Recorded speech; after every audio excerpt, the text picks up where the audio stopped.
Trust. We're quite a new charity, and our aim really is to inspire people everywhere to really love and care for their incredible geology. And I'm sure if you're in the room today, then you already do that. But today's event, we're going to talk more about ways in which we can engage people with this aim. And holding this event itself, of course, is also part of meeting this aim. Now, our work falls broadly into these four themes, and our event this event today kind of spans all of these themes. So we're really interested in engaging people with geology and landscape and what it teaches us about deep time and human culture. And last year we had our first Scottish Geology Festival, which was a month-long series of over 50 online events from across the country and beyond. And you can watch some of those actually on our YouTube channel. They were recorded. So the Trust is also working with communities to help them promote and conserve their local geological heritage.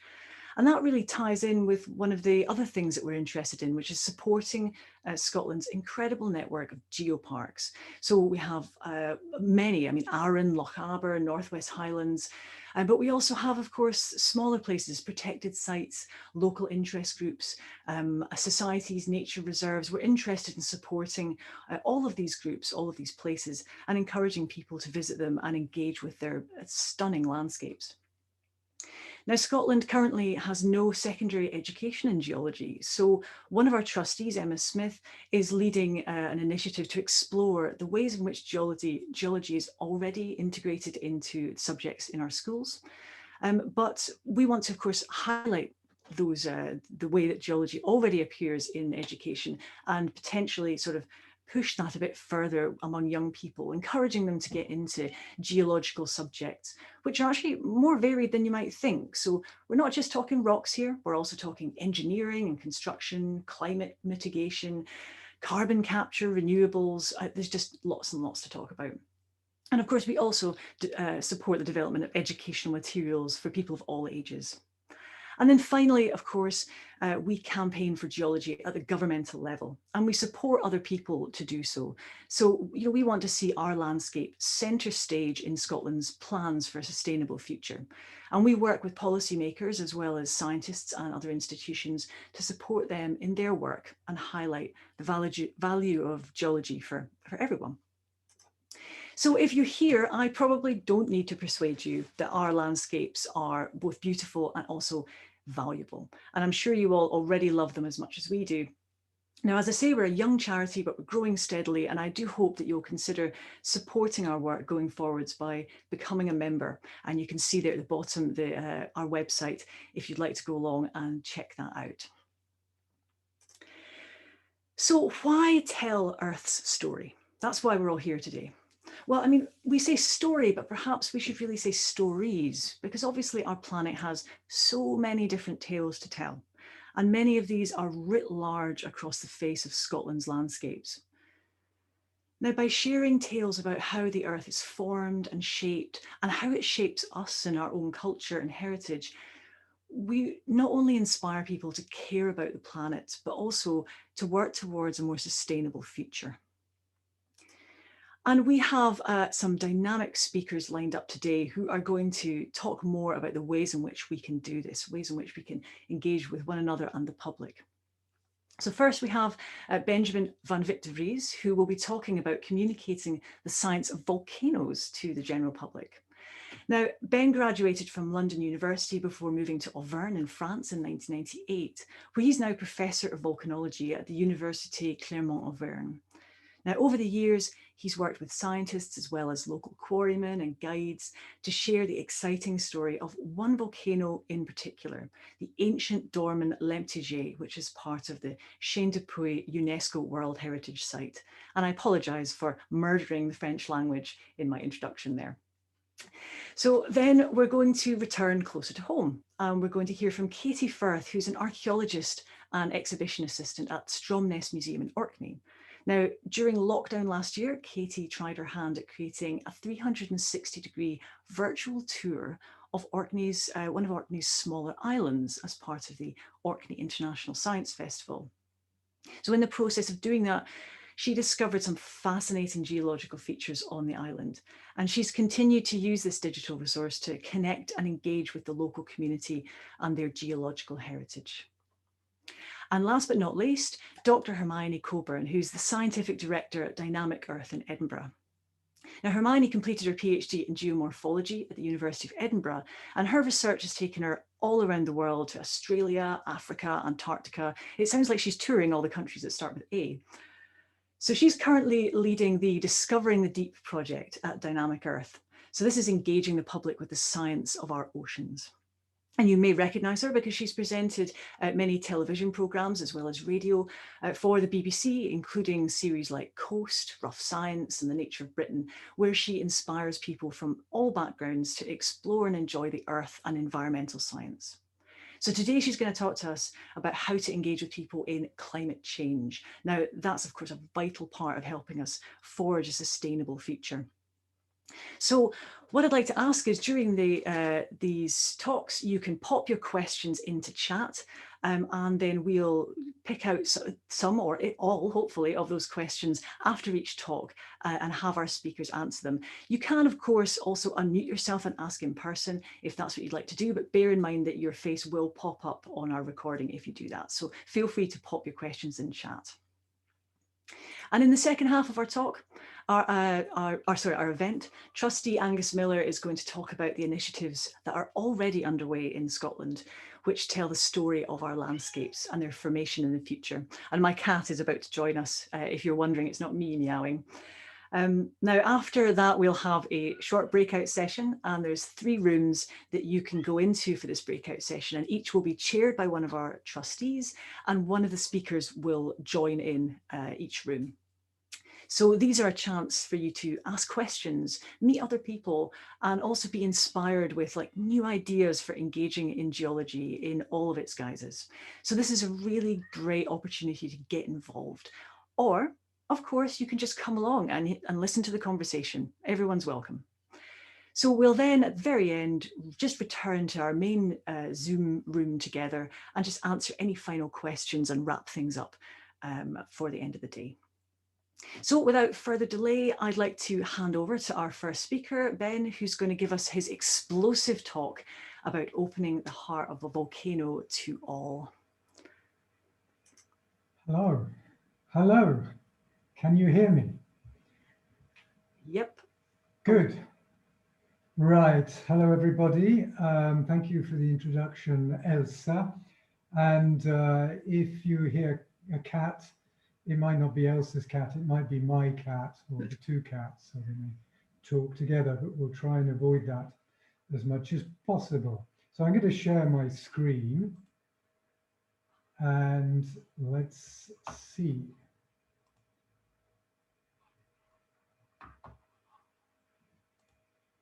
There we are. Can you see my presentation now? Yes. Okay, I can see you, Elsa, but I can't see me, so you'll have to be the audience. Right, well, there's Zoom for you. So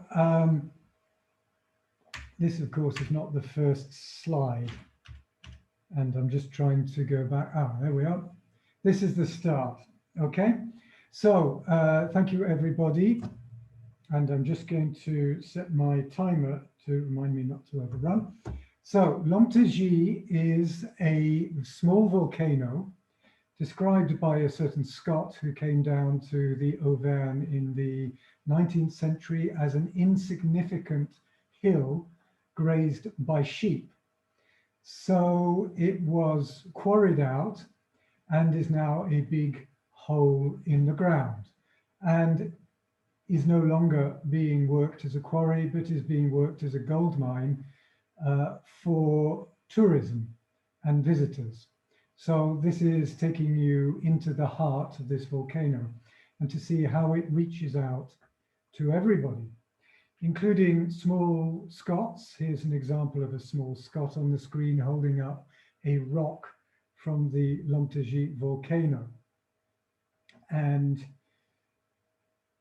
I've worked in this place for almost 20 years now. So I'm going to go down to the next slide. Here we are. Oh, there we go. So Lomtaji is, oh, I've skipped one, haven't I? There we are. The location of Lomtaji, where we are. If you look at the map of France at the bottom, you'll see we're in the center of France.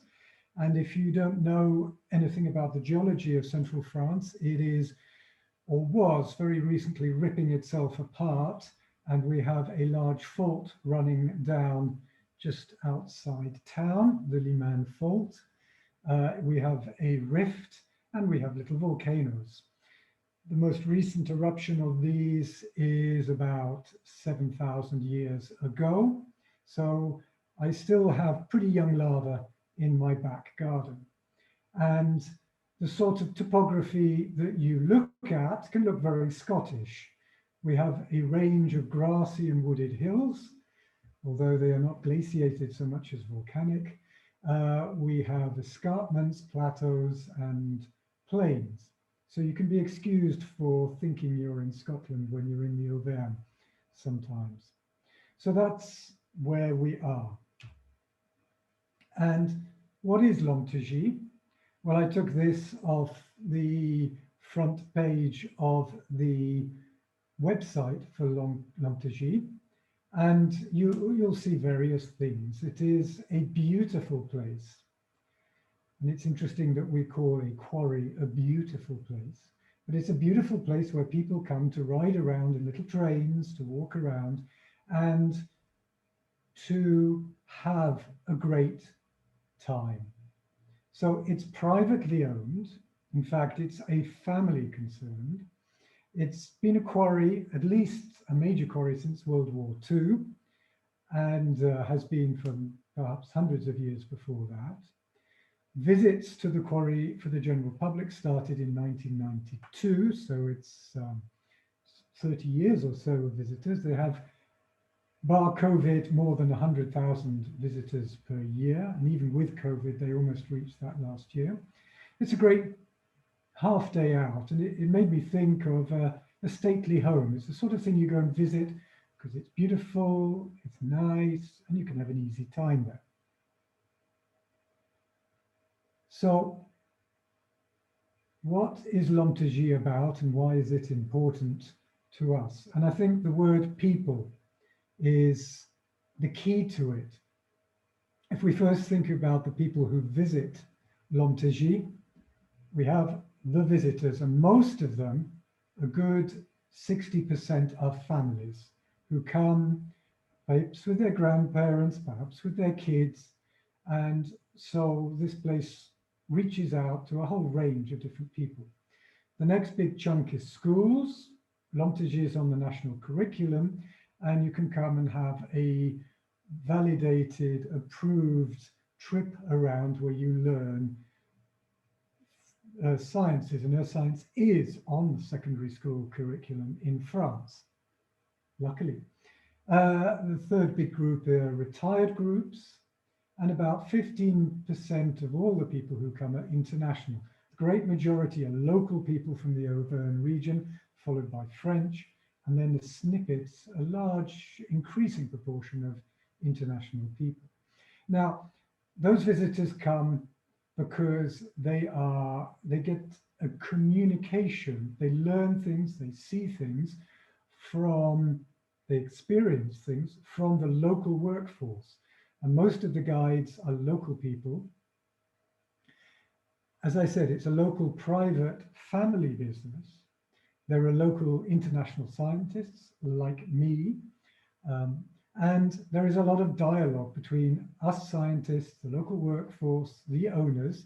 In the picture above, you see Lucy Mathieu in the red coat, who is actually now a professor in Canada, talking to two of the guides, Aurélie and Stephanie, and we're developing the exhibition that we put in place in 2012. So if you look at the very bottom, this place is a beautiful place to visit. So you get a lot of good feeling from just being out in this quarry. The visit is split into easy chunks, so nothing is too much for anybody to digest. And you can have easy fun for all ages. Apologies to my daughter for putting that picture of her in. She's bigger than me now. Anyway, how did Lomtaji come to be? And this gives you also an idea about how you could develop something like this. Well, first of all, you go back to 1972, where the local quarry owner, and this is his son, the bearded guy in the picture, meets a local scientist, a guy called Guy Camus. And it took 20 years of talk between the scientists and the local workers for Lomtaji to be opened to the public as something for the public to visit. And since that time, it has developed slowly and simply with a local story which reaches to local people. The extraction, the actual quarrying stopped in 2007, so well after people started to visit the quarry, and is all about puzulan, which is the rock that makes volcanoes, what we call scoria. Puzulan is the local word. In 2012, we made a new scientific exhibition, which you can see in the picture, which was the first time that we integrated with the guides and the scientists to produce something that was both tactile, educational, and a little bit fun. So you can see a couple of visitors behind having fun lifting up rocks and looking at things. Nothing too difficult, nothing too hard. Things have carried on since then. Every 3 years, there's a new thing happening. So in 2015, there was a new film. 2018, a new ride, which I'll explain in a moment. 2020, just in time for COVID, a new exhibition that not a lot of people have seen yet. And there will be new things coming up. So in this sort of place, you need things to happen again and again and again.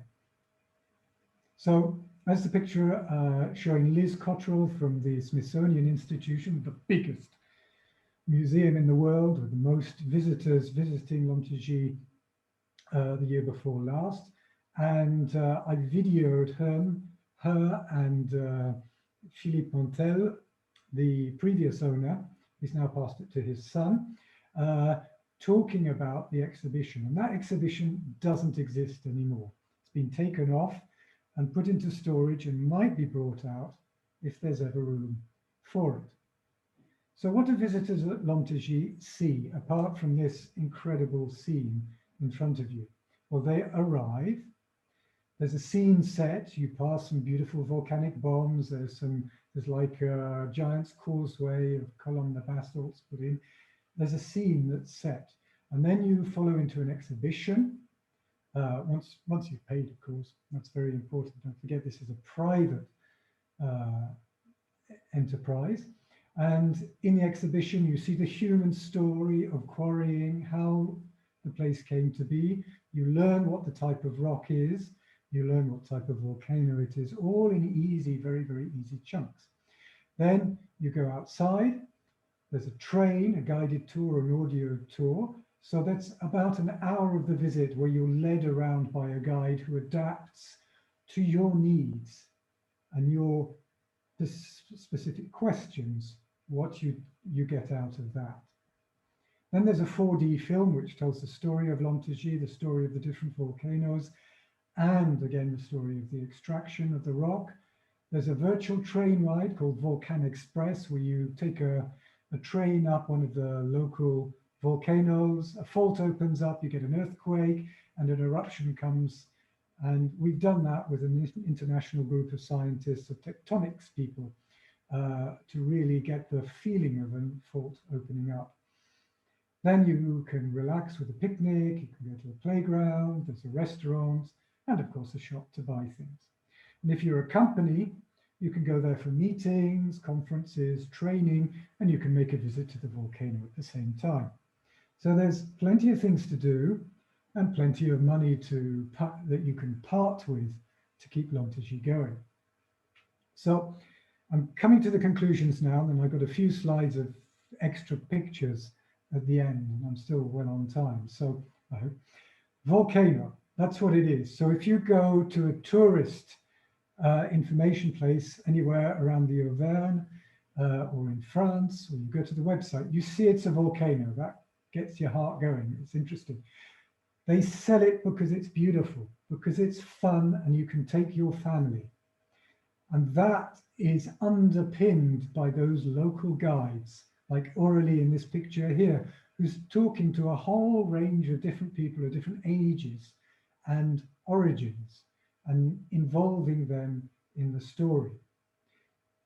I said it's a family, a local affair. So here's grandpa and father, and I haven't got a picture of the son because I haven't got around to taking a picture of him, but Lucas has taken over from Jean-Louis and Philippe here. It's grown gradually. Many small changes. It's very adaptable and varied. And that means it's got a very diversified and broad base, which means with changes in people coming in, even changes with pandemics and whatever, it's a resilient place that can change and adapt and bring people back as well. So that's the conclusions. And what I thought was, well, this is a place that could be anywhere in Scotland. I was thinking of Arthur's Seat. Elsa mentioned Arran. I can think of beautiful places up there. I can think of beautiful places in the Northern Highlands. You've got some gorgeous quarries and mines, all that could be set up like this. Why aren't they? Well, you need this mixture of scientist, local, and something that begins to grow with a kernel of an idea. Some of them will fail, some of them could succeed, but you need that slow integration. It's got to have the seeds there to be possible. And some of the seeds in Lomtaji I show here. I think I've got a couple of minutes left for the last few collages of slides. We drilled lots of holes in it. I know that's a big no-no in some places in Scotland, and the guy turning his head away has been responsible for some of the holes in Scotland. This was all done in Lomtaji in a very managed way, and we have done holes in full view so that people ask questions about them. And we've also done a lot of drilling out of the way there. But this is some of the science going on that underpins the visit.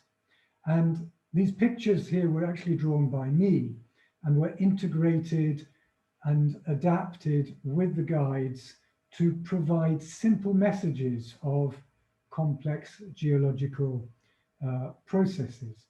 And these are things that are not in the exhibition now, because the most recent one has been done entirely by the guides with much less input from the scientists.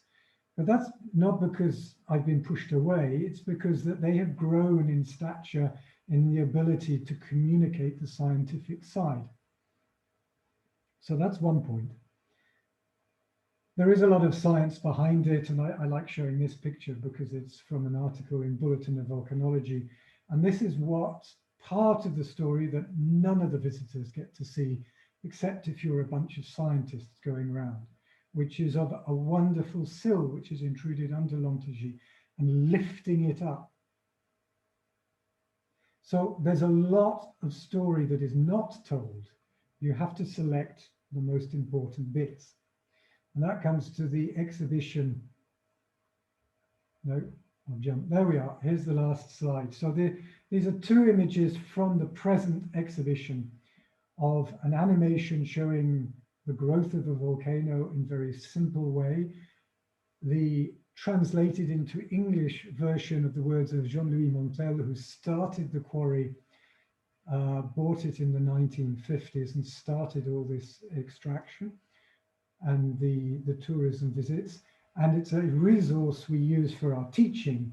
Here are the guides, the tourist guides from our university. And this is Lena describing a bomb to the people. And it's all about people making this interesting. This bomb would be not interesting at all if it wasn't for Lena, even with a mask on. So that's where I'll stop now. I've given you a snippet of Lomtaji, and hopefully the main message came through, that it's all about people and communication. The geology seeps in somewhere behind the scenes. Thank you.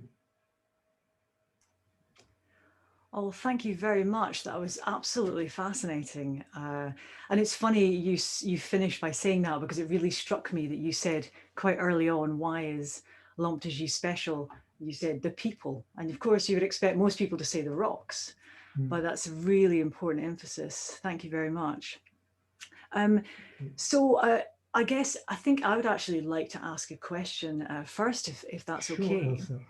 I mean, I was very struck as well. You talk a lot about how Lomtaji was actually started really by, you said, the local quarry owner and a local scientist who basically just said, let's make something of this, which I think is very inspiring. But it took over 20 years to do, so it's not the easiest thing in the world to do. And I guess this ties into Matthew Status's question in the chat.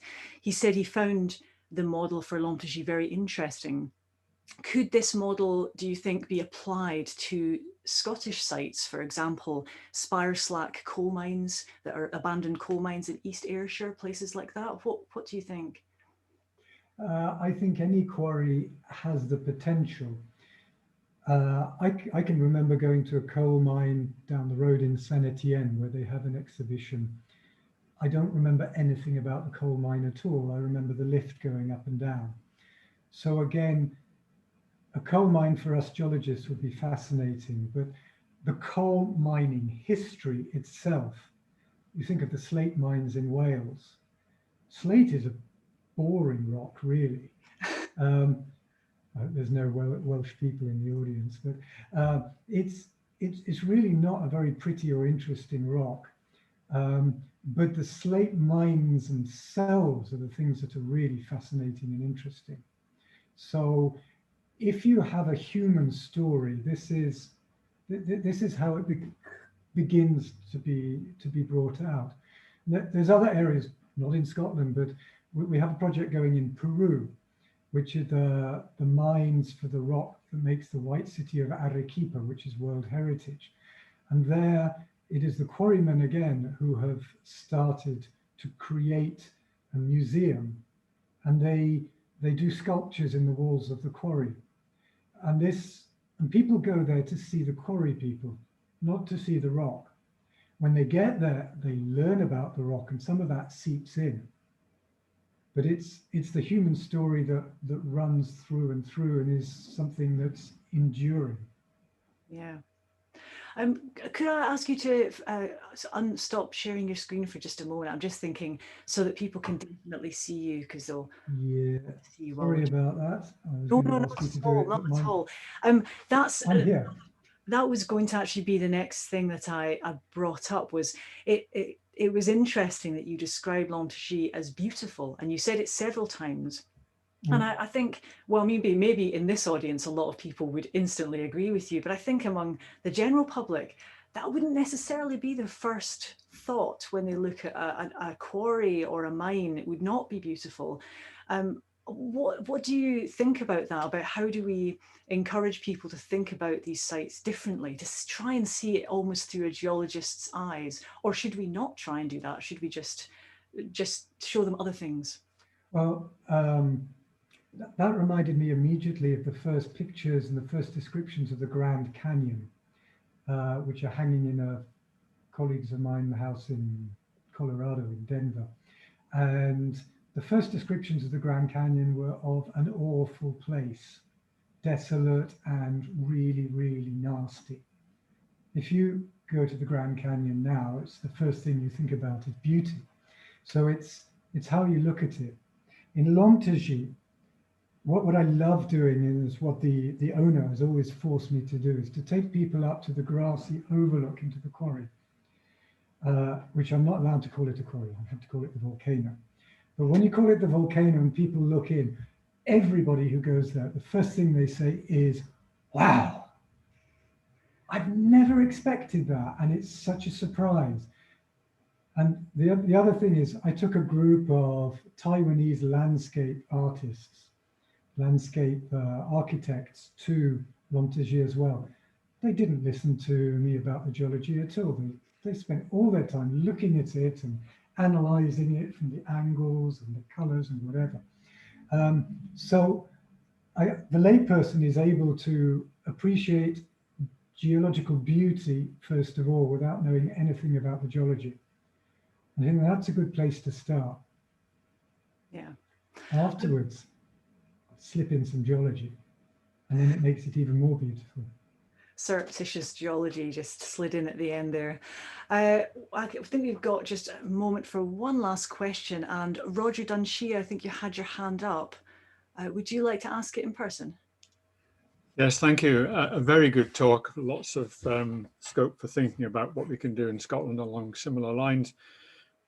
Did it make a big difference that this was a privately owned quarry in terms of, dare I say it, a profit motive for it all coming together and being developed? What's your view about the commercial success of this venture? Well, absolutely. The quarry owners knew that sooner or later they were going to have to stop quarrying. So the original owner bought it to stop it being turned into a rubbish dump. And they already wanted it to be something. So there was already a feeling of preserving it as part of something or other. So that's one thing. Being privately owned helps that they had a limited amount of money. So they had to use their imagination to do things. And I think of the contrast with over the road, is there a place called Volcano, which is an earth science theme park, which is entirely different. It's huge, millions of euros investment into building something big and fantastic, which requires more and more investment to keep itself going. So the advantage of being a small family thing was it grew up and had a solid base, and could try out simple ideas and had to be innovative without spending too much money. And I think that's a useful thing, is that you can go a long way without spending money, especially if you have people to do it. Okay, thank you. That's great. Thanks very much for that It's question, Roger. Well, thank you again, Ben. I'm sure all of us will join in saying that was a really wonderful talk and really inspiring to think about how we might apply these same ideas to projects in Scotland. Okay, so let's move on to our second speaker, who's Katie Firth. Are you there? Are you ready? Yes. Hi. Great. So take it away whenever you're ready, Katie. Okay, thank you. I'm just going to share my screen as well, and share my sound. Let's make sure I don't forget to do that. Okay, hi everybody. Thanks for the introduction, Elsa. My name's Katie Firth and I work at Stromness Museum in Orkney. And I'm going to speak to you today about a 360-degree virtual tour that I did last year for Orkney International Science Festival. So for those of you that haven't been to Orkney, Stromness Museum is a small independent museum. It's one of the oldest independent museums in Scotland. And the picture on the right of your screen, you can see what it looked like in the early 20th century. And some of it still looks quite similar to that. So it's a very varied collection, including ethnography, social history, natural history, maritime, and includes some geology as well. So I'm not a geologist, I have to confess, but I started getting interested in geology when I worked in Holyrood Park as a park ranger, and Angus Miller came and ran training sessions for us. And ever since then, I've really been trying to promote geology because I am really interested in it and have great plans to keep putting geology out there and engaging audiences in the subject. So for those of you, I know everybody here is interested in geology, I thought I'll just give you a little snippet about the collection at Stromness Museum. So we have a fairly big collection of fossil fish. And I know Sue Beardmore from the National Museum is here, I think. And she came up to do a sort of overview of our fossil fish collection. So if anybody has any questions about that, I think Sue would be much better to answer it than me. Our sort of star specimen is the fossil in the centre, which was collected by Hugh Miller just down around the shore from the museum. And that's a fossil of Homosteus milleri, which is one of the fish that lived in Lake Orkney. And that's one of our prize specimens. We're very pleased to promote our connection with Hugh Miller. And the rock slide, the thin section you can see, is one of about 4,000 rock slides we have collected by and prepared by Ted Kellick, who was an amateur geologist who used to work in Scapa Distillery in Orkney. So we have a fairly varied collection. We also have other more miscellaneous rock samples and specimens and sort of educational specimens. So they're not from Orkney, but they're to show various fossils and things like that that people have thought would be interesting to have in the Natural History Museum. So I've got plans for how to develop our geology outreach, and one of the things that I've got coming along is a petrographic microscope with some funding that we got recently. So hopefully get some images of those thin sections online for people to search. So last year, I had plans for a kind of excursion as one of our outreach activities to the Island of Grimsey, which is just across the water from Stromness. So the map in the middle will make no sense to anybody, but I'll show you another map in a minute. And the reason I was thinking about an island excursion is because we have an exhibition that started last year about exploration, because it's 250 years since Captain Cook's voyages to the Pacific. And we have an exhibition about Orkney's connections with those voyages, because the ships came back to Stromness after Captain Cook had died in Hawaii. So they sold a lot of their sort of onboard treasures from the Pacific to people in Orkney, and some of them have ended up in the museum. So I wanted to have a visit to Grimsey that would be a sort of voyage of exploration, but it would be interdisciplinary. So visitors would learn about botany, social history, and geology as well. So I applied for some funding for a trip, and I didn't get the funding, but COVID came along, and I went along to a workshop run by the Cupido project, which is a European Union funded project, and they partnered up with Expo North, who are a heritage kind of engagement organization that work mainly in the Highlands and Islands, they seem to anyway, and St Andrews University. And they were talking about how to do virtual tours, and my ears kind of pricked up, and I thought this could maybe work for my excursion that now can't happen because of COVID. So if the photo in the bottom right hand corner is from St Andrews Cathedral, and that's a 360-degree photo. So I'll be showing you the ones I made later, but that was the sort of thing that I was aiming to try and do. And the little piece of kit that I needed was the camera that you can see in the top right of your screen. But I also have one here just to show you the size. It's really small, but it's got a lens on both sides, and then you use the software to stitch the two images into one big 360-degree image. So for those of you that don't know Orkney, I assume everybody knows Orkney, but maybe some folk don't. So it's in the north, off the north of Scotland, in archipelago. And I, just out of interest, I did a thing on Google Earth, and I measured the distance between Norway and the northeast tip of Orkney, and the same with Glasgow, and we're only 5 miles closer to Glasgow. So we are a bit further north than some folk think. And Grimsey is that little island there that's in the yellow circle.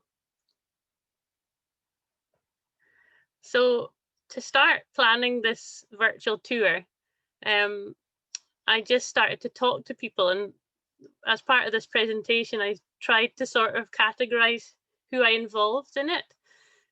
And it turned out to be quite a lot of people and quite a lot of categories of different participants. And some of them were involved very heavily, and some were only, you know, helped me with identifying a fungi that I didn't know what it was. So some people had more involvement than others.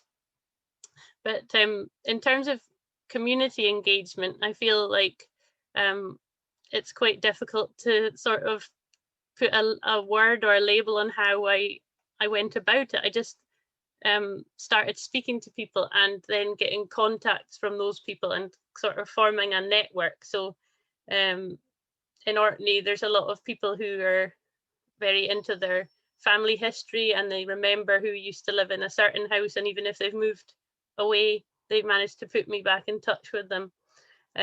So I ended up speaking to people who lived away south that grew up in Grimsey, and that was really special because I was able to gather their memories of growing up there, which was really lovely. So I won't really go into who all these people are, but there was people who lived in the island, people who used to live there, local experts, for instance, in geology and botany and seaweeds and wartime heritage and lighthouse heritage. So there's lots of local experts. There was experts down south, including Ruth, who's here today. I'll talk a little bit more about Ruth in a minute. And I borrowed the camera, so I didn't actually have my own one of these at that stage. I borrowed this from the North Isles Landscape Partnership Scheme. So I kind of called in favours from people, and I had favours from folk who took me out on boats. So I was lucky enough to go on an Orkney yole, which is a traditional Orkney boat, and a yacht out to Grimsey, as well as a ferry. So I kind of investigated different methods of travel, and that was a lovely way to see the geology, was to circumnavigate the island in an Orkney yole. So what kind of content did I include in my photospheres? So when I show you the photospheres, you'll see that you can add in and embed different types of content. And I got the island residents to help provide the content and decide what they wanted to share. So one example is video content, and this one was from a lady called Shan Thomas, who lives in Grimsey. I had artwork, so I asked if anybody was an artist and wanted to feed in their own sort of their own perspective on the island through their artwork. And I really wanted to involve young people, and there was only a few young people living in Grimsey. So Katie, who was in S3 at the time, sent me these amazing paintings and drawings, which I included in the landscape where she was sort of viewing from when she did them. And images. So some of the members of the community contributed photos, and that was really good because it meant that they could show me how Grimsey looks in different times of year, different times of day. So I wasn't able to do that when I only went there a few times. And I really think that's a good way to make everybody feel like they get to contribute, and they get to choose what are the important places to them. And you can see the little rock stack there, which I'll talk a little bit more about in a minute. So this rock stack is from another angle. This is called the Hattie Manor-Ree. So it's the subject of a local legend, and the legend goes that when the early Christian church was being set up in Grimsey nearly 1,000 years ago, that somebody in Hoy, which is the island you can just see behind, he objected to this, and he came over to try and make his feelings known, but he was turned to stone on the beach. So that's his hat that sticks out the top of the rock.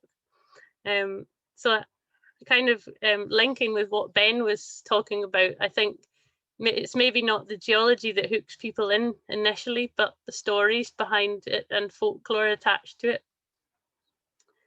And the other thing that really came out was these childhood memories. And one of the gentlemen who was involved lived there when he was very young, and he told me about, even when they were very young, they noticed the difference in the different rock types in Grimsey and how these changed, and they wondered, how this happened. So it was really nice to get that recorded from him, that he was, interested in these rock channels that he played in as a boy and how they came to be. And the quarry, so we've got a quarry theme going. The quarry in Grimsey is much smaller though, but again, quarries are a place of fascination, I think, for people. And these young boys loved going to the quarry and doing things they shouldn't have been doing with the equipment and finding where the explosives were kept when they were little. So I'll introduce you to the platform round me. I'm just going to look at my watch because I don't have much time and I've not even shown you the tour. So I used Round Me, which is a sort of free service online where you can upload your 360 images. So I'm going to come out of my presentation now and share my tour itself. Try and make it full screen there. So this is one of my favorite places in Grimsey. So you can see that the tour allows you to move all the way around 360 degrees. And it's got these little upside down teardrop shapes. They're portals. And the little eyes are information points.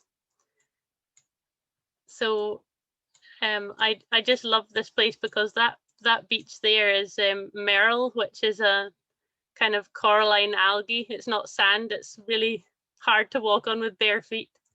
But I stopped on this photosphere to show you the way this pier is constructed out of these sandstone blocks with granite keys, diamond-shaped granite keys to kind of hold the thing together. And I thought that was lovely. And the story of how the rock was taken across to Grimsey, it's not local rock, it was taken on a big barge, and people still remember the story being handed down about this barge coming along and dumping the stone here to build this pier, to build the lighthouse. So it was built for the construction of the lighthouse. So I'll take you to one of my favorite points in the photosphere, and it's called Scudder Pool. And that, I didn't know that. I found that out from speaking to one of the ex-Grimsey residents, but the rocks here absolutely fascinated me. I just thought these are absolutely incredible because there's conglomerate, there's flagstone, up here there's granite gneiss, and then just round the corner there's a big igneous dike. So it's just like, for a geologist, it's just paradise. And this is the pool that the boys used to play in. And when you're in Round Me, you can click up in the top left-hand corner and listen to the memories of Norman talking about playing in the rock pools. I'll just take you around the corner and show you a couple of other geological features that are present. So this one's called the Chammers of Goldie. And the story goes that there was a chap called Goldie, and he was hiding from the press gangs, the Navy trying to recruit men, and he hid in the little holes in the rock. And the legend says that he was shot, which doesn't make much sense if you're trying to recruit somebody, and that his blood stained the rock, which is probably kind of some kind of iron staining, but just shows you how you know, the geology's been interpreted in a folkloric sense. But for me as a complete amateur, I work with John Flett Brown, who's our local geologist. He's very, very knowledgeable, and he kind of gave me an overview of the different processes involved, but I wanted to make it a bit more accessible to the lay person. So Ruth McKean, who's part of Scottish Geology Trust, she helped me too. So for instance, here with the mud cracks in the flagstone, she was able to give me very simple explanations for different formations. And I think there's, I have no idea how to pronounce that, cineresis cracks. So she was able to give me sort of accessible explanations for some of the different rock, the different way that the rocks look, and same with the flagstone formation and why there's the kind of black layer in some of the flagstone, which is really interesting. I'm just going to try and play you a little bit of the audio from one of the tours, one of the photospheres. So this one's at the Hattie Manoree. There he is. So you might have to listen carefully. The gentleman who's speaking has got an Orkney accent, but he's also sometimes not so easy to hear. So I'll do my best. It might be the kind of same geological feature as the Hattie Manor Ree. Well, it's quite nearby. The Hattie Manor Ree, it's a little bit of a stone tower. It's about 8 feet high, I suppose.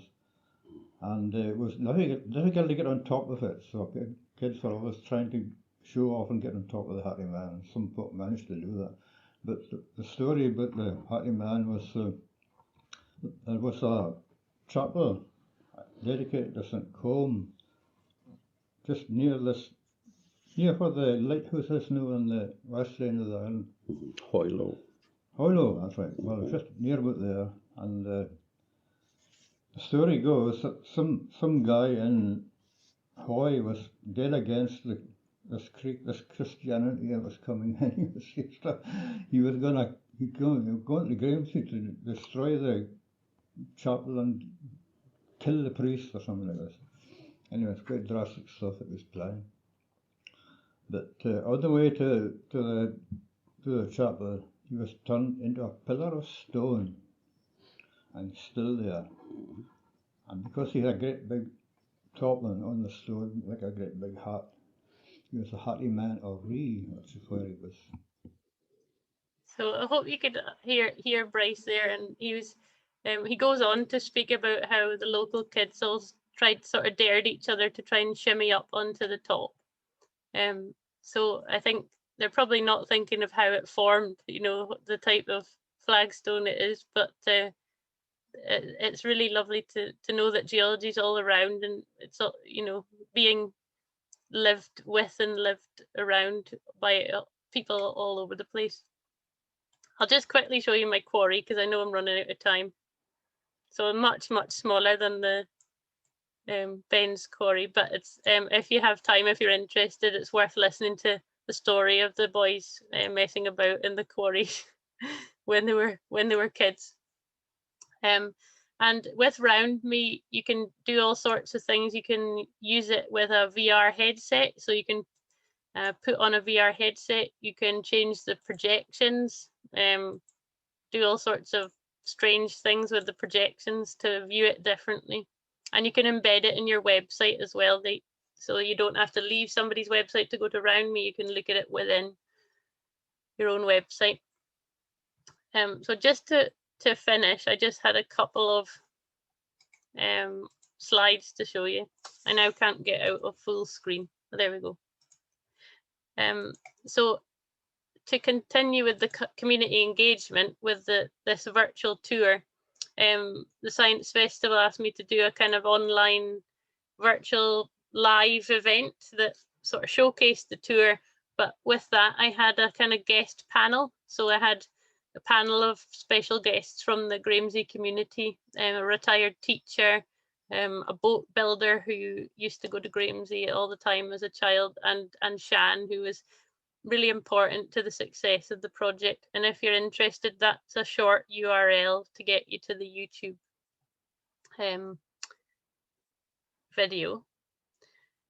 But I'd say my lessons learned, first of all, I think the reason that a lot of people maybe choose to live in Grimsey is because they're, you know, they like being on a small island. They're maybe not the most showy offy people. So I found that I had to be, you know, kind of gently encouraging people to be involved, and really, you know, allowing them to give me whatever material they wanted, and to choose their own sites as well to show me in the tour.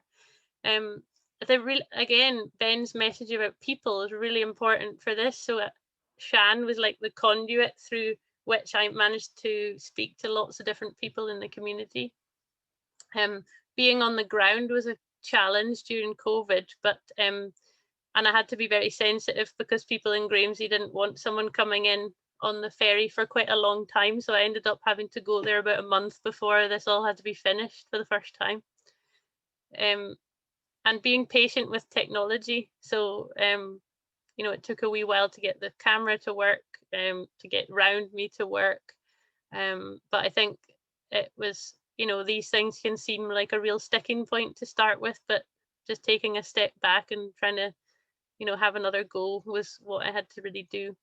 And the legacy of the project, so the Cupido project that I mentioned at the start, they're keen to use the material for the tour in possibly a virtual reality experience on other islands, so that you could figure out whether you wanted to go to Grimsey in advance by doing a virtual tour. And in the future, for this year's Science Festival, I'm doing the same kind of idea, but on Swona, which is an uninhabited island in the Pentland Firth. So there is a future for this, and I think there's an appetite for it. People seem to enjoy being able to visit an island without having to travel a long way. So I think I've probably gone over my time, but that's all I had to say, and look forward to discussing more ideas with folk in the group later.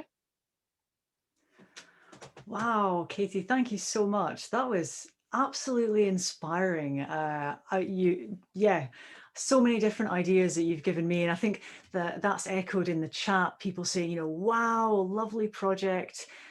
Carol Cottrell says, looks amazing. Oh, hang on, that just changed where I was looking. I'm sorry. No, it's okay, it's okay. It looks amazing, very inspirational. It's got her creative mind churning. Danielle is saying that that was fantastic, and thank you very much. Yeah, I just think that was amazing. One of the things that really struck me that you did there was, I think particularly as people interested in geology, we can have a tendency to go to communities and tell them what they ought to find interesting.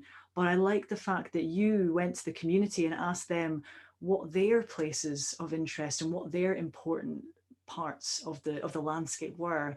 And I think that's a really, really great approach for not just engaging with the community, but also just looking at things from a different point of view.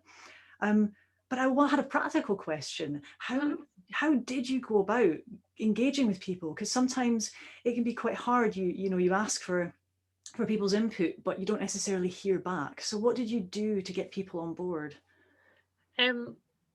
Well, I was trying to think how to kind of put it into writing, but I suppose I just pestered people. So I used the other thing that I used, which is probably unorthodox, and a lot of you won't be able to do it who are working for big organizations, but I used Facebook Messenger. So I just found people on Facebook. I knew they were the right person because I maybe had mutual friends. I thought, yes, that's the right one. And I just sort of messaged them and I said, this is what I'm doing. Would you like to be part of it? And with Shan, you know, I just looked her up in the phone book and phoned her. And I think, well, I suppose although it's on an island off the mainland of Orkney, it's not too far away from where I live myself. So, you know, it almost feels like it's not the community, you know, I'm part of the community in a way, because we all live in Orkney and we all are wanting to share, you know, where we live with everybody else. So I find it hard to kind of put a formula on it, because I think it was just sort of speaking to people and from them finding out about other contacts, and not everybody in Grimsey wanted to be involved. You know, I went down to the pier and I spoke to the folk who were unloading a big tractor, so nearly the whole island had to come to help this tractor come off the boat. And I spoke to everybody, and you know, some people are just, you know, they just want to get about their day, they don't want to speak to you about a virtual tour. So, you know, not everybody did, but I think everybody knew about it, so those who wanted to got the chance to.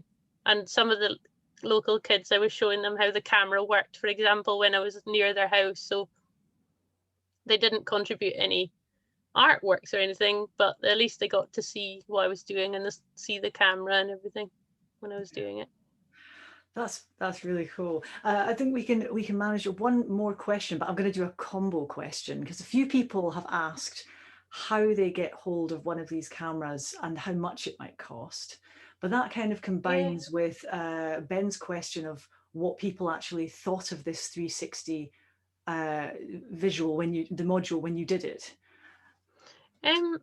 Well, I'll answer the last one first. I think the feedback from like the YouTube video, like there were people who were involved in the tour came along to the YouTube event, and I think I only heard good things, but maybe nobody wanted to tell me if they didn't like it. But I think they thought it was good, and I think Shan got in touch with me and said, you know, how can we archive this? The community don't want the material to be lost, you know, if Round Me's website goes down. So St Andrews University have offered to put it in an archive. So that's really, really good. And I suppose that shows that they think it's important if they want to keep it. But the other question about the camera, as I say, I was really lucky to borrow it, and I gave it back, and then I got a grant application and we bought one for Stromness Museum. So they're about £500. And in the training session I did is available online, the one with Expo North and St Andrews. So they talked about a couple of different models. There was the Theta, and Nikon Theta was another model, and this one's an Insta 360. But the models have changed even since last year. So this is a 1x2. So my next one is I want to do underwater virtual tours. Oh, wow. That is ambitious. Get your snorkel out. Yeah, watch this space. Oh, that's really wonderful. I'm sure a lot of people will be now thinking, rubbing their hands together and thinking about how they can apply this to their own local area. And possibly it sounds like maybe contact local museums and organisations and maybe ask if they could borrow theirs if they don't have the funds, perhaps. Great. Well, thank you again, Katie. I thought that was just so inspiring. We're going to move on to our third speaker, Hermione. So if you're ready, would you like to share your screen? Yes, I will. Thank you. Hello, everybody. Katie, Ben, thanks for fascinating topics. I wish I could join your breakout rooms, I have to say. But hang on, let me find my screen. Hang on. Here we go. Share from the beginning. So are you everyone seeing that okay? Yes. Yeah. Okay. Oh, that's not supposed to happen. Right. Well, good afternoon, everybody. Thanks for this opportunity to speak to you today. As you heard, Elsa, thank you for the great introduction. I'm the Scientific Director at Dynamic Earth. And I'm pretty sure everyone on this, well, everyone based in Scotland, I hope will know. For those of you dialing in from abroad, maybe you don't know, but Dynamic Earth is a science centre and educational charity in Edinburgh. And we are dedicated to telling the story of our planet. And if I just, there we go, you can see Dynamic Earth there, our wonderful building. Nestled under the striking and iconic Edinburgh landscape feature of Salisbury Crags on the edge of Holyrood Park, which I'm sure many of you are very familiar with. And you may also know that the focus of Dynamic Earth as one of the UK's original Millennium projects was very much influenced by the legacy of James Hutton and Scotland's outstanding geology and geomorphology. And getting on for almost 22 years now, as you can see from the slide there, since 1999, we've been running schools, community, public and outreach science engagement programs on Earth system processes, topical environmental science and the work of Scottish-based scientists. Now, as I'm sure you can imagine, over that time, there's been a kind of natural evolution towards including more and more content about climate change. And of course, that reflects the way in which this has come to the fore, not just in terms of focus for scientific research, but also as it's moved up the public and political agendas for obvious reasons. So while at Dynamic Earth, our permanent exhibition remains in many ways what it's always been, it's a holistic introduction to the Earth's story. In more flexible elements and the more adaptable content, for example, in our schools and public programs that extend that learning from the exhibition, that has more and more come to reflect issues related to the climate and planetary crises.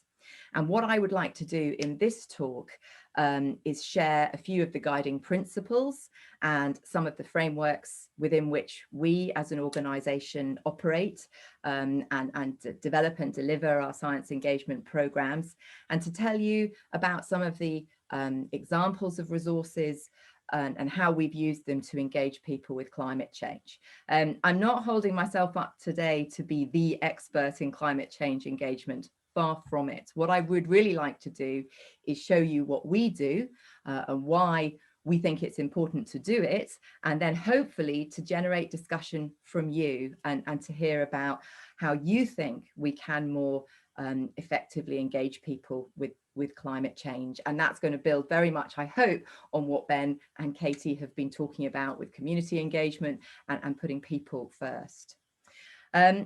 So a couple of things worth mentioning at the outset. Some of you may have been aware that the Scottish Government has recently put out a public consultation about its strategy for public engagement with climate change. Now, actually, when you looked into this, this was more about engaging public in policies rather than the science of climate change. Interesting to see people, to ask people what they thought about how they want to involve people in policy implementation and evaluation. But what was very clear there, and I think hopefully we might all agree, what we need for any sort of policy implementation and any sort of movement forward is a very high level of scientific literacy in society about climate change. You know, that's really a vital foundation for delivering policies and tackling the crisis. And that's very much the environment in which we work. If you want to read more about that, the consultation has closed, but the Royal Society of Edinburgh has just published their response in an advice paper to the strategy. I think several people on this call might have been involved in that, and it would be a good further reading if you want to look into that. Just search RSE and advice papers, and it's the most recently published one. So do look into that. The other thing, of course, you can't give a talk about climate change without mentioning COP26, the UN Climate Change Conference, which we hope is still going to be going ahead in November in Glasgow. It's driving a huge surge of interest and opportunity in engaging people with climate change. I think, I don't know how you feel, but to me, there's a real palpable feeling that this is the opportunity to initiate a step change in the way society, particularly here in Scotland, engages with climate change. And I'll mention that at the end of this talk again.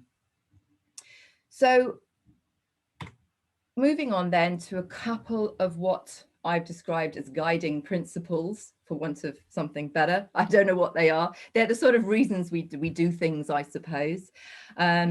What is it that underpins our efforts at Dynamic Earth? And when I speak about Dynamic Earth, I really also speak about much of the Science Centre network across the UK. We all share similarities in the way that we want to reach people.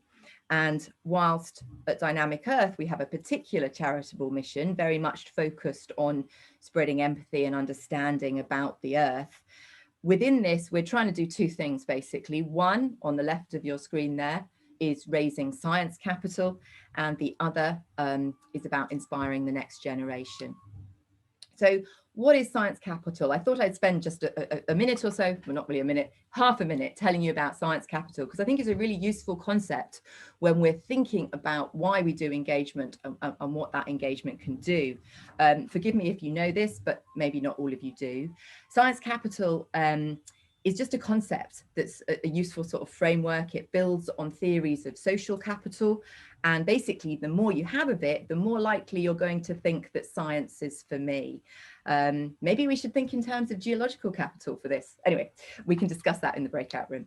But science capital, one way to think about it is as a kind of a bag or a holdall, and it's in that you put everything about science, what you know, how you think, who you know, and what you do in relation to science. It includes lots of different dimensions: science literacy, knowledge about the transferability of science, participation in out of school science, knowledge about science, qualifications in your family, who you know, how you talk about science. I mean, all of us on this call, you know, we're readily engaging voluntarily with science. You know, all of us have particularly high science capital, I would say. We might not have started out in it. It might not be high across our families, but as individuals, we're probably in that top bracket.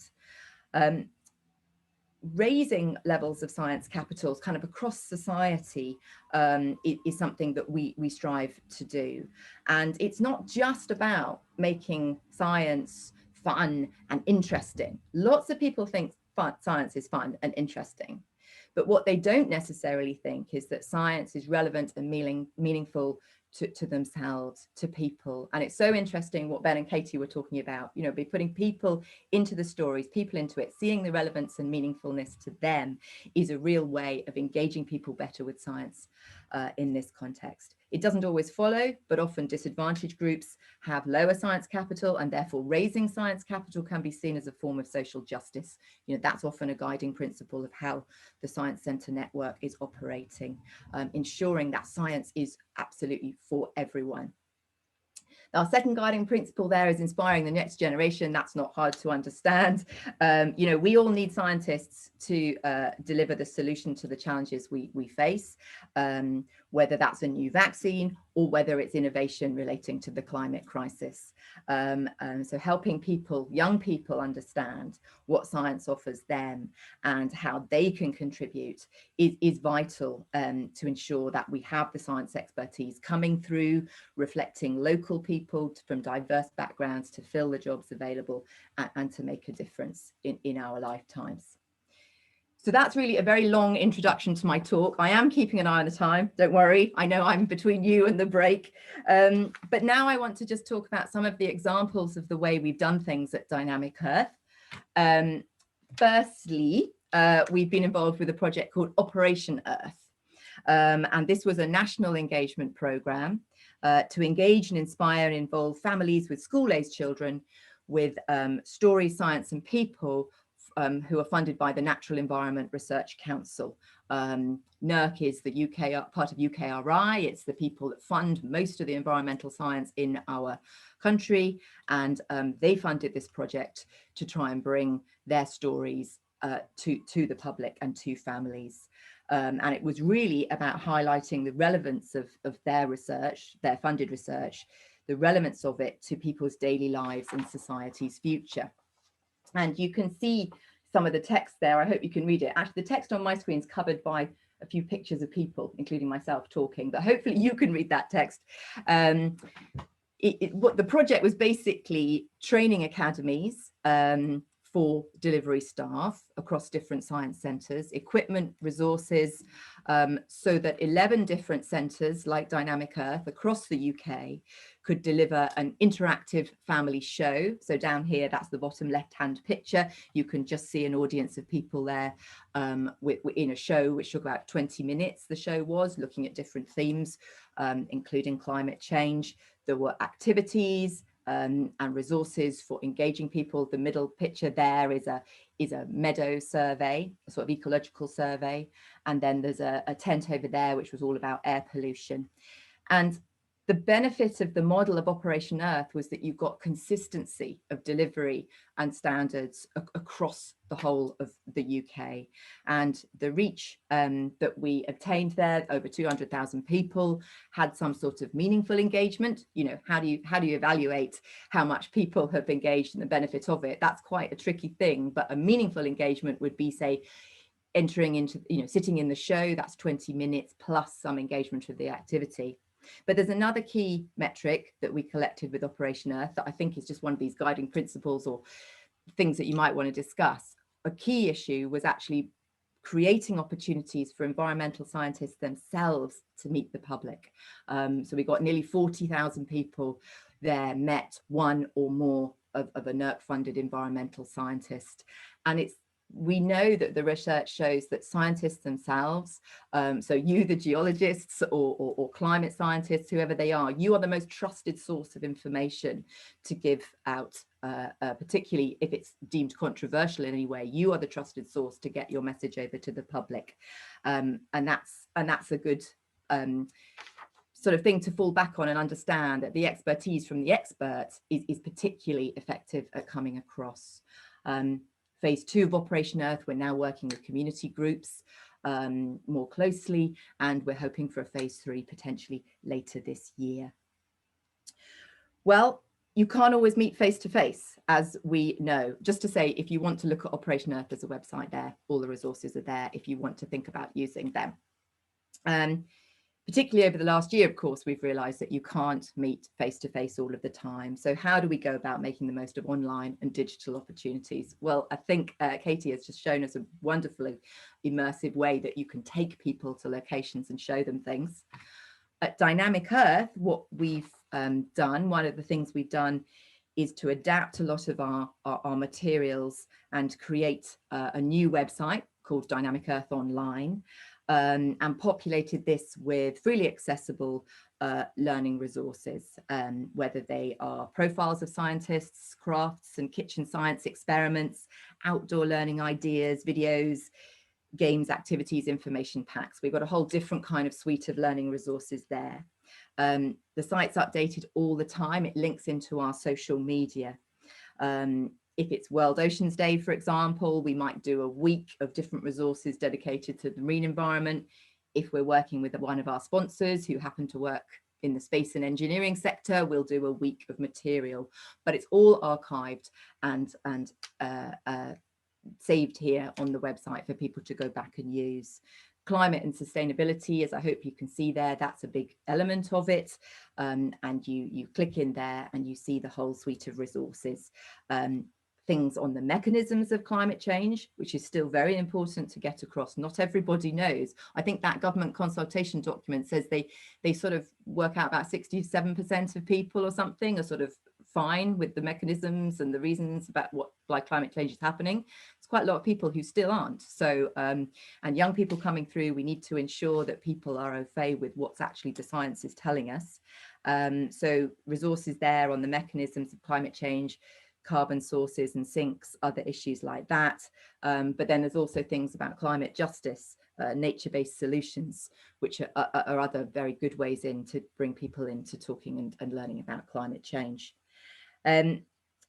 Primarily, this site was a way to keep in touch with our different audiences during the pandemic, while the centre was closed. I'm pleased to say we are about to reopen on May the 8th, so do come. But what the feedback and the way it's being used and accessed is that this is something that we feel is going to be valuable for teachers and for other educators in the longer term. And so we're going to maintain and support this even when we go back to building back our face-to-face. And this is something perhaps we might talk about in the breakout sessions. You know, to what extent do we feel that digital learning and online engagement, which has really come to the fore during the pandemic, to what extent is that going to change the way that we can engage people in the future? I think a lot of it's going to stick for us. A lot of it is. But yeah, it'd be interesting to see what you think. Take a look, tell us what you like, tell us what you don't like. Where are the gaps? You know, we're filling them all the time to create a wider resource. Linked to this is another new site called climatehub.co.uk. And it's another website of resources, essentially. But hang on, let me just, sorry. It brings together resources and activities, but from a wide number of different organisations, and that, you know, that could include Scottish Geology Trust or any of the organisations that you are individually involved in. It's not just the activities and resources, though; it's also events that link into climate change engagement and carbon cutting ideas as well. So the aim there, as you can see, it's for all organisations to share and to pool ideas and to engage more people than we otherwise could do as individuals, and to really try and initiate and help this step change in the way we're reaching people with climate. And for those people that need resources but don't have the development opportunities, for example, go here. If you're looking for events or you're looking to advertise your own events, go here. So please use Climate Hub. It was created by the Association of Science and Discovery Centres, so it will have a big sort of emphasis on those kind of centres, but equally it's relevant to lots of different organisations. So in my remaining time, which I know is not long, but I just want to tell you about a couple of other projects and related resources that might spark some ideas and discussion. Firstly, from I think it was back in 2016, it was certainly a long time ago, but right up until the end of 2020, Dynamic Earth have been an outreach partner on a very large Horizon 2020 marine science research project called Atlas. And this was all about deep water ecosystems in the North Atlantic. And as the outreach partner, what we did, our role was to devise a range of learning resources. We called it Atlantic Adventures with Atlas. And the idea was that we would use all this suite of resources with our different audience groups in our various programs, but they needed to be usable by the whole research consortia, which was about 23 different universities and different organizations across Europe, to engage public across Europe and into Canada and the USA. And we were looking at the results and the findings from the project. So what you see here on the slide is just a whole load of different pictures representing that diverse kind of thing. And you can see that down here, bottom right, this idea of hands-on activities, you know, this is very much in tune with what we're doing with Operation Earth, for example, to immerse people and get people actively involved in activities is a great way to bring them into the topic. But I will now go on to share my favorite thing with you. And it's kind of not that dissimilar from what Katie was talking about. One thing I would say before I show you that resource is you might be thinking, hang on a minute, this talk was about engaging people with climate change. You know, this is suddenly engaging people with the deep ocean. You know, what's the connection there? But I think we've heard a lot of what Ben was saying. You know, actually you get people engaged in something and the geology comes in. You know, for us, we're getting people engaged in something in the environment, something exciting, and the climate change is really coming in as part of that. You know, pretty much all environmental science research at the moment is conducted against the background of changing environmental conditions. And so much of Atlas, although it was focused on particular ecosystems, you know, it was about what it's going to mean for us managing and managing the Atlantic Ocean and the resources within it, within a changing world. So climate change is always there in the background. You can bring in specific topics on ocean acidification, for example, deoxidation, warming, the issues that affect the ocean from climate change. But you might not necessarily start at that point.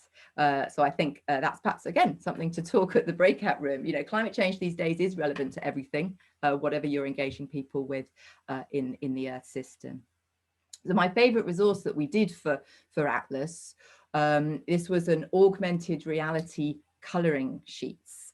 And that little top picture in the middle there, basically you have your black and white sheet like this, you color it in, and with an app on your phone or your tablet, you scan it, and then you go into the portal site, which you see on the left-hand side, which you can bring your coloring to life. So this is where the augmented reality bit comes in. You just scan it, you can see your colored fish, whether that's a cat shark on the Mingulay Reef or a redfish from another location. You can bring it to life, and then at the touch of a button, you can find out more about the science, find out more about these species, and find out more about the future of these species in a changing ocean. So the resource is still active. You can go onto the Atlas website and have a go. It was not a cheap resource, but we wanted something that could be used across Europe. And so it was worth investing in something which had the flexibility. This is great in a classroom setting. It's great in a science festival setting, indoors, outdoors. It doesn't really matter where you are. All you need is the app on your phone and a printer.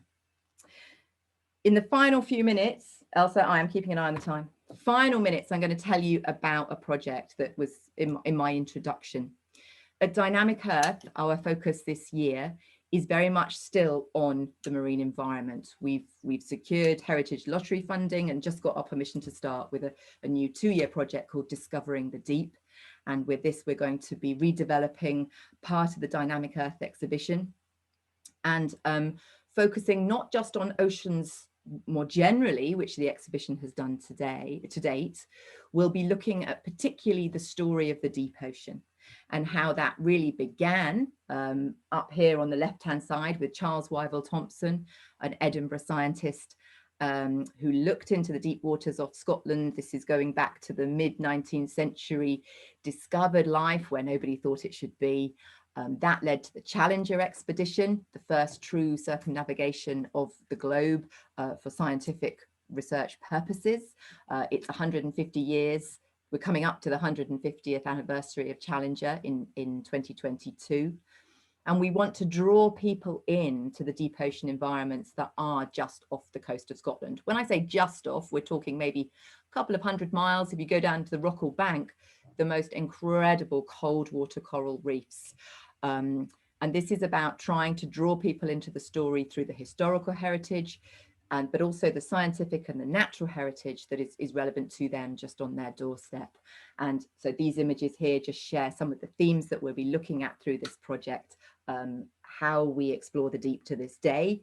That is a ship there lowering a remotely operated vehicle. That's the kind of thing that you drop down to the ocean floor and get these stunning images of corals and species that are living in completely dark water, up to 1,000 meters or more in depth. And so please do ask me more about that project, either off this whole, after this or in the breakout room. But what I wanted to sort of wrap up with, discovering the deep isn't climate change per se, but it is, because we will be talking about changing conditions since Charles Wyville Thompson and the Challenger was working, and we will be talking about the future of these environments in that changing world.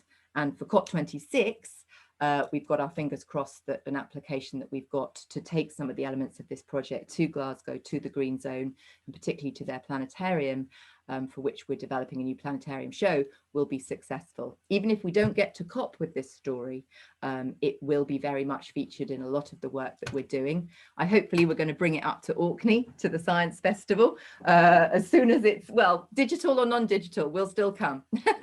But yes, hopefully wherever you are in Scotland, we're going to reach you, because Heritage Lottery have funded a great outreach programme as well as our new exhibition. So I think, looking at my watch, I'm going to leave it there, but I look forward to taking any questions you might have. That was wonderful. Thank you so much, Hermione. Very inspiring. And I really particularly liked your sort of finish there to reiterate that really absolutely everything that we might study, whether it's rocks or the deep sea, all ties to climate change, really, doesn't it? Because it is the sort of issue of our time and going forward. It's the big thing that we all face. And certainly the Scottish Geology Trust is really interested in looking at sustainability and in ways to mitigate against climate change. Yeah, lots of great comments. People really loved your talk. I thought I would read out Daniela's comment, who she said, such great ideas and mindsets, very empathetic strategies, such a great feeling to be among like-minded people. Geology and sciences usually scare people off, and our job is to give people what they want, which is awesome experiences, but to also give them what they need, which is scientific knowledge. And I think that was actually what I was going to bring up as, I guess, not a question so much as a comment. Well, I shouldn't. You're not supposed to do that. This is not a question, it's a comment. Never mind. I thought it was really interesting you were talking about science capital and maybe geological capital. And I think this is a really interesting point, this thing about how even when people like science, it can be fun and interesting, you were saying, but it's about creating meaning. And I think this is what Ben and Katie have also talked about in their talks. Like, how to go about actually creating meaning for people so that it feels personal and it feels like they care about it rather than just being superficially interesting. So I was wondering sort of if you could reflect on that. How do you tackle that? Because you must get some people who say, oh, that's interesting, but it doesn't really affect me. Gosh, I mean, that's the big question, isn't it? How do you reach people effectively? And I think what Katie showed was a really nice example of what I would say is kind of co-creation, co-production on learning. And you know, that can be a great way by involving participants. You know, science engagement is a two-way process. So it is about listening and involving people. So, I mean, obviously there's a time and a place for doing it in traditional ways, you know, and more about science communication. But if in other ways you can start involving audiences and understanding prior knowledge and building on that prior knowledge with your particular target audience, I don't know. It's a really tough question, Elsa. In a nutshell, it's about knowing your audience. That's the golden rule of science engagement, isn't it? Who's in the audience and what do they know? What's meaningful to them? I think you just have to think carefully about the people you're interacting with. It's all about the beneficiaries, I suppose, if that's not too glib an answer. No, I mean, I didn't expect you to have the answer, obviously. You know, it's just, it's a very, as you say, a very, very difficult one to tackle. But you gave us so many fantastic resources there in that talk, which I think is particularly useful. I mean, why reinvent the wheel? You guys are doing this fantastic work. So I was wondering if people in the audience want to use these resources. I mean, you were saying that they can just go online and access them and just use them. How do they credit you? What's the sort of process? You know, they're out there for use. I think, you know, we're an educational charity. Some of these resources have been funded under different grants. To disseminate them more widely is what we want to do. So what I would say to people, use them, adapt them. You know, a lot of them you will see may overlap with things you see elsewhere. You know, reinventing the wheel is a bit of a problem. There's a lot out there. But yeah, I don't mind if you credit them or not. You know, just use them, really. With something like Atlantic Adventures with Atlas, you know, that project, again, funded through public money. It's all out there. We'd rather people were using those resources than worrying about if they're allowed to use them. Absolutely, go on to the Atlas website, Dynamic Earth Online, Climate Hub. These are all things, you know, just make the most of them, I would say. Fantastic. Well, thank you so much again. That was really great talk. All three talks have been absolutely fantastic. And I feel like I don't know, did you guys like get together behind the scenes and like somehow coordinate? Because it was like all your talks just beautifully fed into one another as well. There was these common themes going through them all. Well, we are going to have a short break now before